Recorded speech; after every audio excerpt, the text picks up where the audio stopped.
Bonjour mesdames et messieurs, je suis David Aïdjala Totolo de Gemini Multimedia Limited. Aujourd'hui, nous allons voir une thématique très simple, comment se passer la parole entre collègues interprètes.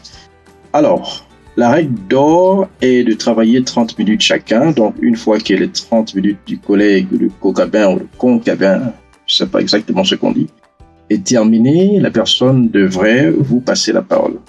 Et comment ça se fait dans la règle de l'art? En général, l'idéal, c'est d'avoir un orateur qui termine son discours et ensuite vous pouvez donner à votre collègue. Mais ce n'est pas toujours le cas. Hein? Nous avons des situations où nous avons, par exemple, une multitude d'orateurs et puis la personne parle tellement vite et tellement long que, en général, vous êtes obligé voilà, en plein milieu du discours, vous êtes obligé de vous passer la parole. Mais en général, il faut que l'orateur termine une phrase qui donne du sens afin de facilement donner la parole à l'autre. Nous avons également des cas où, toujours avec une multitude d'orateurs, et on leur accorde peut-être 5 minutes pour faire leur discours, ce qui est quasi impossible pour quelqu'un qui a peut-être 20 pages en présentation. Donc, on ne recommande pas généralement de faire 30 minutes. Enfin, ça dépend des interprètes, ça dépend aussi de leur capacité d'absorber.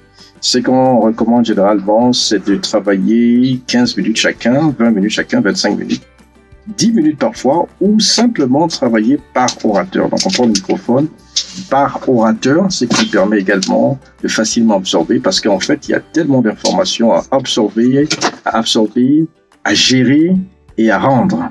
Donc, en général, c'est comme ça que ça se passe. Il en est de même également pour ceux qui travaillent en RSI, donc en virtuel sur Zoom. Nous avons également des 30 minutes qui sont la règle d'or, mais il y a également des orateurs qui parlent trop vite, ou bien un orateur dont peut-être la qualité sonore n'est pas vraiment idéale. On se passe parfois la parole 5, 15 minutes après ou 20 minutes chacun, avec des petits messages, préférablement sur WhatsApp, over to me, over to you, donc OTM, OTY. Et il faut également observer le microphone de votre collègue pour s'assurer que c'est éteint afin que vous puissiez facilement prendre la parole pour éviter qu'il y ait duplication de voix, etc. Comme ça a été le cas la semaine passée où j'ai participé à une réunion en tant que participant. Il y avait donc ce jumelage de voix de deux interprètes qui n'avaient pas qui s'étaient pas arrangés sur la communication.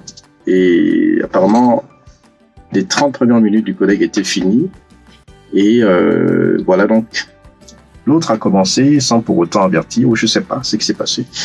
De toute façon, on écoutait deux voix et c'était un tout petit peu embarrassant pour beaucoup de participants. Donc, en général, c'est la règle d'or, c'est ce qu'on recommande, de toujours communiquer. Lorsque nous sommes physiquement en cabine, c'est beaucoup plus facile parce que on se voit, on se parle, on peut se donner le microphone sans problème. Mais lorsqu'on est en virtuel, on est généralement dans deux pays différents. Je peux être ici au Rwanda, le collègue est peut-être au Maroc.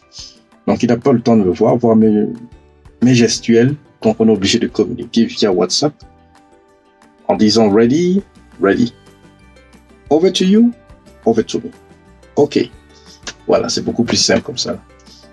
Alors, vous savez que ce métier, lorsque les orateurs prennent la parole, surtout lorsque celui qui parle est très dense, très bavard, très rapide, très difficile dans son expression, dans son jargon, etc. En général, on leur demande Parfois, il y a des collègues qui n'arrivent pas à supporter la charge et qui demandent aux orateurs, qui passent un message pour demander à l'orateur d'aller un peu plus lentement.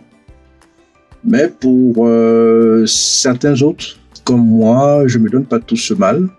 Donc, je trouve des voies et moyens pour traiter, disons, le discours de l'orateur. Je vais aborder ça dans une de mes prochaines vidéos également. Mais ce qu'il retient de savoir, ce qu'il faut retenir, c'est que, en général, une fois que la personne parle extrêmement vite, il est toujours bon de demander, par exemple, au collègue, qu'est-ce qui est favorable? Est-ce qu'il préfère, par exemple, prendre la parole après 5 minutes du discours de ce dernier? Ou est-ce qu'il veut prendre la parole, disons, après 10 minutes, 15 minutes, ou 20 minutes, ou 30 minutes? En tout cas, moi, je reste toujours flexible et je demande toujours à mon collègue ce qui est préférable pour lui ou pour elle. Et s'il faut 30 minutes, s'il faut 20 minutes, s'il faut 15 minutes, ça ne me gêne absolument pas. Alors, pour travailler seul en cabine, c'est possible dans certaines circonstances, ne dépassant pas 60 minutes. Je le fais de temps en temps en virtuel quand je sais très bien que le client est très ponctuel et en 60 minutes, on peut terminer. Mais en général, lorsque ça dépasse, on recommande 2 interprètes.